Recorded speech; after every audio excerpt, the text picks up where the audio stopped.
My name is Dennis Gaffney.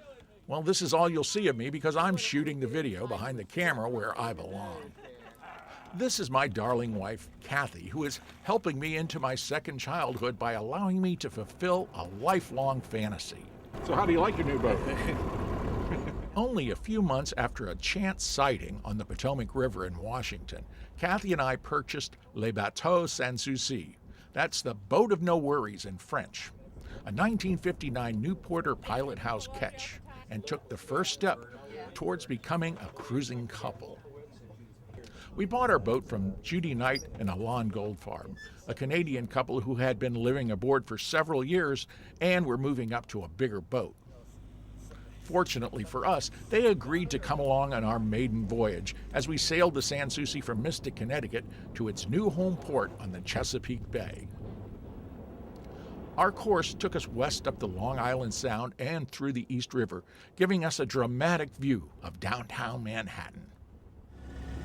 What's your hurry, Mac? Boats of every size and shape add to the river's commerce. Even the famous yellow cabs are waterborne in New York. That's the Empire State Building in the background there.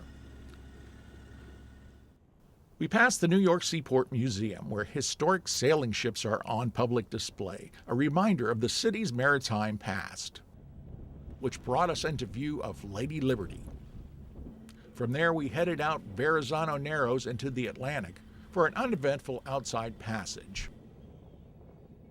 We stopped in the evenings and took advantage of Alon's culinary skills, which are formidable. Oh, man. Some potatoes. Oh, Dan, right in front of us, right in front of us. As we turned into the Delaware Bay, we were greeted by a welcoming committee, which we looked upon as a good omen.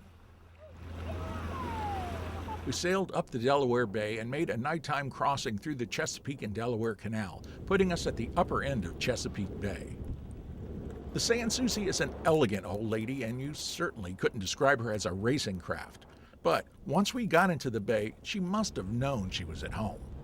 Driven by a 25-knot wind off the beam, she sped down the bay with grace and just a gentle heel. By the end of the day, we had made Annapolis, and if Kathy and I were not exactly old sea dogs yet, we learned enough to safely begin our own expeditions of the almost endless rivers, coves, and historic ports of the Chesapeake Bay.